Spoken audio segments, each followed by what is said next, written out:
Assalamu alaikum students. I hope you are all fine. I am Professor Dr. Nuran. आज हम लोग पढ़ेंगे second year biology का chapter number 1 homeostasis में blood supply of nephron और functions of kidney. Start करते हैं blood supply of nephron से। हमें पता है नेफ्रॉन क्या होता है, फंक्शनल यूनिट ऑफ किडनी। बहुत सारे नेफ्रॉन्स मिलकर किडनी बनाते हैं। अब हम लोगों ने इसकी ब्लड सप्लाई देखनी है कि नेफ्रॉन में जो हमारे पास ब्लड सप्लाई हो रहा है वो कहाँ से हो रहा है, कहाँ से आ रहा है।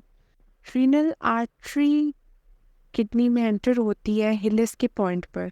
ये एमसीक्यू के लिहाज से बहुत इंपॉर्टेंट है। एंट्री टेस्ट में ऐसे एमसीक्यूज आ जाते हैं कि रीनल आर्टरी किडनी में किस पॉइंट पर एंटर होती है, तो ये हिलिस का पॉइंट होता है। ठीक है, ये फर्दर आगे डिवाइड हो जाती है आर्ट्रियोल्स में। इफ्रंट आर्ट्रियोल जो है ये एक नेटवर्क, एक डेंस नेटवर्क बनाती है ग्लोमेरुलस, जिस पे हम लोगों ने पहले बात की थी कि ये ब्लड कैपिलरीज का एक नेटवर्क होता है।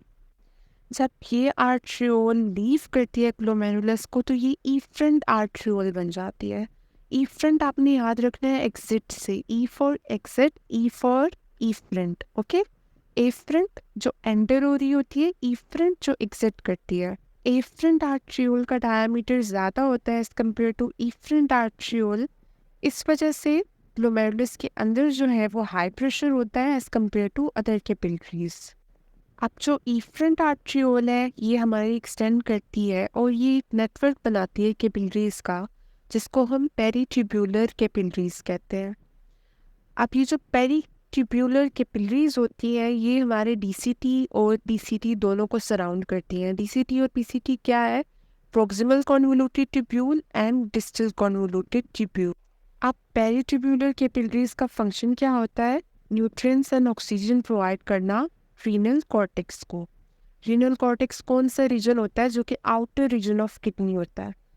ठीक है, उसके बाद ये पेरीट्यूब्यूलर कैपिलरीज डाउनवर्ड मूव करती है along with loop of Henley, और ये एक और नेटवर्क बना देते हैं कैपिलरीज का, जिसको हम लोग वैसा रेक्टा कहते हैं।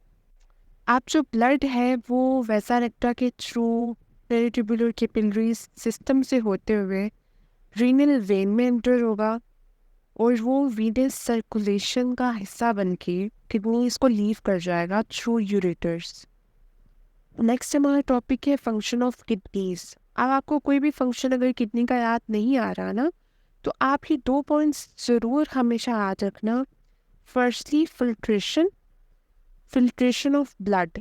ये किडनी का फंक्शन होता है कि ये हमारे ब्लड को फिल्टर करता है, ब्लड में से टॉक्सिन्स, वेस्ट प्रोडक्ट्स निकालता है और यूरिन प्रोडक्शन करवाता है। ठीक है, ये 2 पॉइंट्स लाजमी याद रखना, filtration of blood and urine production. हमारी किडनीज के और भी बहुत से वाइटल रोल्स हैं, जिनमें से एक ये है कि ये हार्मोन की प्रोडक्शन भी करती है, rennin and erythropoietin hormone.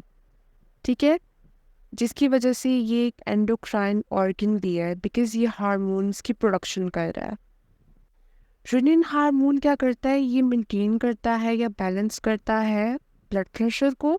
Erythropoietin hormone जो होता है ये बहुत इम्पोर्टेंट रोल अदा करता है आरबीसीज की प्रोडक्शन में, रेड ब्लड सेल्स की प्रोडक्शन में। हमारी किडनीज प्रोड्यूस करती हैं विटामिन D3 की एक्टिव फॉर्म, ये भी एमसीक्यू हो सकता है। और ये करती क्या है? विटामिन D3 का काम क्या है? ये हेल्प करती है कैल्शियम और फॉस्फोरस को अब्जॉर्ब करने में, जिसकी वजह से हमारी बोन स्ट्रॉन्ग होती है। किडनीज बॉडी के पीएच बैलेंस को मेंटेन करती है, टेम्परेचर को मेंटेन करती है। कैसे? ये बाइकार्बोनेट को रीअब्जॉर्ब कर लेती है यूरिन से इन ब्लड, और हाइड्रोजन आयंस को ये एक्सक्रीट कर देती है थ्रू यूरिन।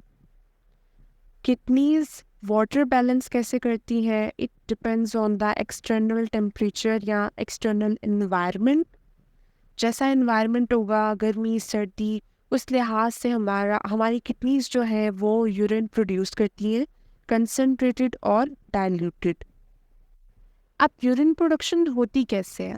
इसकी 3 स्टेजेस होती हैं: glomerular filtration, selective reabsorption, tubular secretion. हमारी नेक्स्ट वीडियो इसी टॉपिक पर होगी, so stay tuned for that. I hope कि आज के टॉपिक की आपको बहुत अच्छे से समझ आई होगी। प्लीज़ अपना फीडबैक ज़रूर दीजिएगा। तब तक के लिए अल्लाह हाफिज़।